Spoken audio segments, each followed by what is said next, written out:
नमस्कार प्यारे साथियों, आज मैं सिंप्लीफिकेशन की एक ट्रिकी कॉन्सेप्ट लेकर आया हूं और इस टॉपिक का नाम है स्क्वायर। जनरली स्टूडेंट्स को किसी नंबर के स्क्वायर को निकालने में बड़ी प्रॉब्लम होती है और वो स्क्वायर निकालने के लिए मल्टीप्लिकेशन का यूज करते हैं।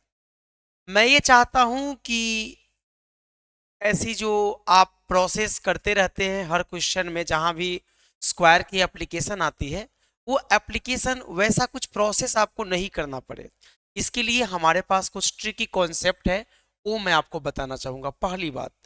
दूसरी बात, यहाँ मैंने कुछ नंबर्स लिख दिया है और इन नंबर्स के स्क्वायर को निकालना है। मैं आपको अही बता दूं, इनके स्क्वायर को निकालने में मुझे मुश्किल से 2 सेकेंड का टाइम लगेगा। 2 सेकेंड का टाइम क्यों लगेगा, आप एक बार देखिए। जैसे 105 का स्क्वायर निकालना है, 105 का स्क्वायर होगा 11025। कैसे होगा ये मैं अभी एक्सप्लेन करता हूं। 215 का स्क्वायर होगा 46225 और 125 का स्क्वायर होगा 15625। अब आपके माइंड में देखकर एक अंदर से प्रश्न आता है कि या तो गुरुजी को ये याद होगा या गुरुजी ने जो ट्रिक यूज किया वो ट्रिक क्या है। दो ही चीजें माइंड में आती है। तो देखिए, मैंने यहाँ पे ट्रिक्स को अप्लाई किया है और बड़ा ही इजी सा ट्रिक है। सबसे पहले मैं यहाँ पे कंडीशन आपको समझा दूं। यहाँ पे क्या है कि जो नंबर्स हैं उनकी यूनिट डिजिट क्या है, 5। यहां पर जो नंबर्स हैं उनकी यूनिट डिजिट क्या है, 5 है। Here the unit digit is 5। देखिए, यहां भी 5 है, यहां भी 5 है, यहां भी 5 है। तो अगर किसी भी नंबर का स्क्वायर आपको निकालना है, किसी भी संख्या का आपको वर्ग निकालना है, और आप अगर ऐसा देखते हैं कि उसका इकाई अंक 5 मिल जाता है, तो आप उनका वर्ग जब निकालेंगे तो डायरेक्ट आप 25 लिख दीजिए, जैसा कि मैंने यहां भी लिखा है, यहां भी लिखा है, यहां भी। उसके बाद में क्या करेंगे, अब जो नंबर, जो टर्म, जो डिजिट बच जाता है, जैसे यहां बच क्या गया, 10। नेक्स्ट वाले में क्या बच गया, 21। नेक्स्ट वाले में क्या बच गया, 12। जो बच जाता है उसमें 1 मोर से मल्टीप्लाई करना है। तो 10 को जब आप 11 से मल्टीप्लाई करेंगे तो ये हो जाएगा 110, और इसीलिए आपका आंसर था 11025। आप क्रॉस चेक कर सकते हैं मोबाइल से करके। 21 बचा यहां पे, तो यूनिट डिजिट 5 है तो 25 तो लिखना ही है। अब 21 बच गए तो 21 को मल्टीप्लाई करेंगे आप 22 से, और जब मल्टीप्लाई करेंगे तो ये आ जाएगा 462, जो मैंने ऑलरेडी यहां पर लिख। इसी प्रकार से 125 का स्क्वायर निकालना था तो 5 के बदले 25 लिखना था आपको, और उसके बाद में 12 बच गया। जो बचता है उसमें एक अधिक से मल्टीप्लाई करते हैं, तो 12 को मैंने 13 से मल्टीप्लाई किया था और इसीलिए ये वैल्यू 156 आई थी। तो आपका आंसर था 15625। ठीक है। अब ऐसे 2-3 क्वेश्चन को आप और भी सॉल्व कर सकते हैं। जैसे किसी ने कहा 95 का स्क्वायर बता दो, बिल्कुल 2 सेकेंड में आंसर आएगा। 5 है तो 25 तो लिखेंगे ही लिखेंगे। अब 9 बच गया तो 9 को 10 से मल्टीप्लाई करेंगे और ये वैल्यू हो जाएगा 10 9 जा 90। यही आपका आंसर है। इसी प्रकार से अगर किसी ने कहा 245 का स्क्वायर आप बता दो, तो 5 है तो 25 लिखेंगे, और अब बच गया 24। 24 में 25 से मल्टीप्लाई करिए, 600 आएगा, 600 आएगा, तो 245 का स्क्वायर हो गया 60025।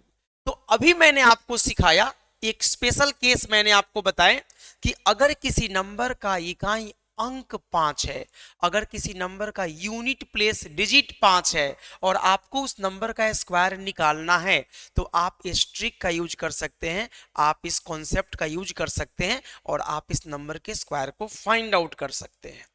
अब मैं वैसे नंबर्स का स्क्वायर निकालना आपको सिखाऊंगा जो जनरल टर्म्स वाले नंबर्स होते हैं, जहां पे डिजिट फिक्स नहीं होती, जहां पे कोई भी डिजिट हो सकती है, और उनका स्क्वायर निकालना मैं आपको सिखाऊंगा। ठीक है, आई होप कि ये आपको समझ में आ रही होगी। हम नेक्स्ट की ओर मूव करते हैं। अब देखिए इसी में, जैसे सपोज करिए आपसे किसी ने पूछा 42 का स्क्वायर, आपसे किसी ने पूछा 42 का वर्ग क्या होगा, तो आप जनरली 42 को 42 से मल्टीप्लाई करते हैं और मल्टीप्लाई करेंगे तो आ जाएगा 1764। ये आपका आंसर आ जाएगा। जनरली हम मल्टीप्लाई करते हैं, ये काफी टाइम लेता है, तो मल्टीप्लिकेशन ना करें उसके लिए कोई तो ट्रिक होगी, कोई तो टेक्निक होगी, कोई तो कॉन्सेप्ट होगी। तो हम जो शॉर्ट वे है वो आपको बताने वाले हैं। देखिए, जब कभी आपको नंबर मिल जाता है, आपको क्या करना है, नंबर को दो पार्ट में डिवाइड कर। जब कभी आपको 2 डिजिट या 3 डिजिट नंबर मिल जाता है, तो सबसे पहला काम करेंगे, नंबर को दो पार्ट में आप बांटेंगे। एक पार्ट बी एज्यूम कर लीजिए और दूसरा पार्ट ए एज्यूम कर लीजिए। दो पार्ट में बांट दिया आपने, एक पार्ट बी एक पार्ट ए। अब इसके बाद में आप स्टेप वाइज वर्क करेंगे, स्टेप वाइज वर्क करेंगे। 3 स्टेप हमें लेना है। सबसे पहला स्टेप होगा हमारा b का स्क्वायर, ये सबसे पहला स्टेप होगा। इसके बाद में सेकेंड स्टेप होगा 2ab, ये हमारा दूसरा स्टेप होगा। और सबसे लास्ट में हमारा होगा a का स्क्वायर, ये हमारा तीसरा स्टेप होगा। और ऐसा करने से किसी भी 2 डिजिट या किसी भी 3 डिजिट नंबर का स्क्वायर बड़े आसानी से आपको मिल जाएगा। अब देखिए इसके अकॉर्डिंग एक बार आंसर को चेक करते हैं। सबसे पहले 2 का स्क्वायर करेंगे तो 4 आएगा। इसके बाद में a को b से मल्टीप्लाई करेंगे, 4 2 जा 8, और 8 को अगेन 2 से मल्टीप्लाई करेंगे, 8 2 जा 16 का 6, एक डिजिट लिखेंगे, बाकी कैरी हो जाएगा। ठीक है, स्टेप सेकेंड कंप्लीट हो गया। अब जो लास्ट स्टेप है a का स्क्वायर, और a की वैल्यू यहां 4 है, 4 का स्क्वायर करेंगे तो 16 आएगा। 16 में 1 ऐड करिए, 17, यही आपका आंसर है। और यही हमारा मेथड है, शॉर्ट वे है, प्रोसेस है। हम एक और नंबर को देखते हैं। मैं एक और नंबर ले लेता हूं, 91 का स्क्वायर निकालना है। तो सबसे पहले ये वाला पार्ट बी है, ये वाला पार्ट ए है।